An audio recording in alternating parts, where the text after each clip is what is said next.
I think the winning message, this was Trump's message in 2016, but not so much in 2020, was his message of America first. Yes. And I think conservatives need to focus on putting America first candidates because that's what wins. We have seen that that's the message that wins, not this extreme focus on, oh, it's socialism is so terrible and all this stuff. It's on America first. It's boring. And Stefanik, she feels like that, like we're going to move into the rhino-y, like Mitt Romney, John McCain, who was Jeff Flake from Arizona before.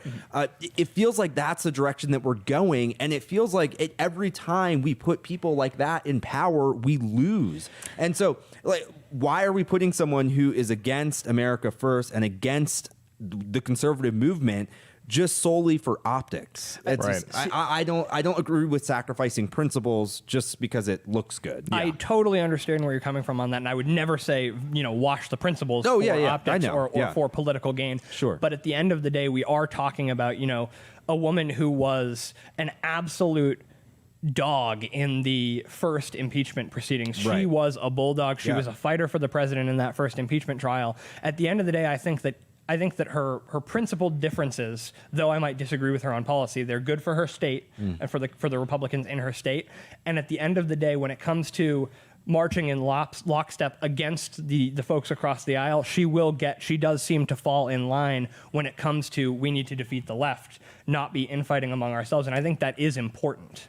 Despite her difference of ideals, we would differ greatly. We would not have a fun conversation. Yeah, right. I think that she's a fighter for the party as a whole, and I think that does matter. And I think, when we're talking about, and I think you totally might be right, Andrew, that this is the strategy to win popular vote, to win, just win more states.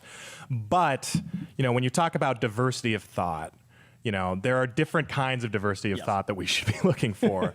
And if your diversity of thought lines you up with the Democratic Party a lot, I don't necessarily think that is great. If we bring in more, hardline libertarians, more, I don't know, there's other groups that we could bring in more of that would have, a wide range of different viewpoints that wouldn't necessarily give the Democrats advantages politically in different ways. So, when we, it's kind of like the difference between diversity and cultural pluralism. We still want to be all aiming for the same thing. And Stefanik, she is a passionate supporter of the party. But, when those votes start to go for things that we really don't agree with, that really don't line up with our values, if we start getting more and more of those people in our party, I don't think that helps us whatsoever. I think that hurts us a lot.